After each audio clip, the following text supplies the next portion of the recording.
Israel নিয়ন্ত্রিত Golan মালভূমিতে মাজদাল শামস এলাকায় একটি ফুটবল মাঠে শনিবার রকেট হামলা হয়। হামলায় বেশ কয়েকজন কিশোর তরুণ নিহত হন। এই হামলার জন্য লেবাননের সশস্ত্র গোষ্ঠী হিজবুল্লাহকে দায়ী করেছে ইসরায়েল। হামলার প্রতিক্রিয়ায় ইসরায়েলি প্রধানমন্ত্রী বিনিয়ামিন নেতানিয়াহু এক বিবৃতিতে বলেছেন, এজন্য হিজবুল্লাহকে চড়া মূল্য দিতে হবে।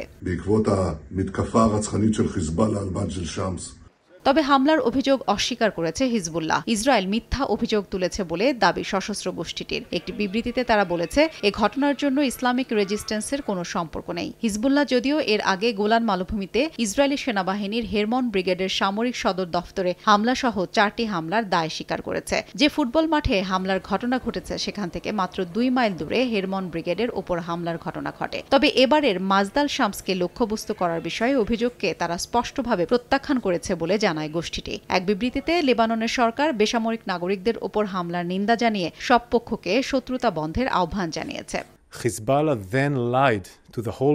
হিজবুল্লাহ অভিযোগ অস্বীকার করলেও ইসরায়েলের সামরিক মুখপাত্র ড্যানিয়েল হাগারি বলেছেন, সশস্ত্র গোষ্ঠীটি মিথ্যা বলছে। হিজবুল্লাহকে জবাব দেওয়ার জন্য ইসরায়েল প্রস্তুত হচ্ছে বলে হুঁশিয়ারিও দিয়েছেন তিনি।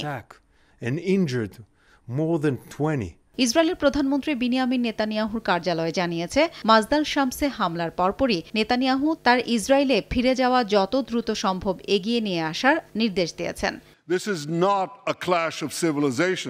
হোয়াইট হাউসের ন্যাশনাল সিকিউরিটি কাউন্সিলের এক মুখপাত্র রকেট হামলার নিন্দা জানিয়ে বলেছেন, ইসরায়েলের নিরাপত্তার প্রতি যুক্তরাষ্ট্রের সমর্থন লোহার আবরণের মতো দৃঢ়।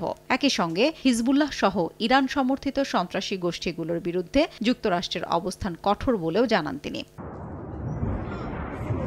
গত বছরের অক্টোবরে গাজায় বর্বর হামলা চালানো শুরু করে ইসরায়েলি বাহিনী। এর প্রতিবাদে লেবাননের সশস্ত্র গোষ্ঠী হিজবুল্লাহ ইসরায়েলের সীমান্ত সংলগ্ন এলাকায় হামলা চালায়। পাল্টা হামলা চালায় তেল আবিবও। এরপর থেকে দুপক্ষের হামলা পাল্টা হামলা চলছে।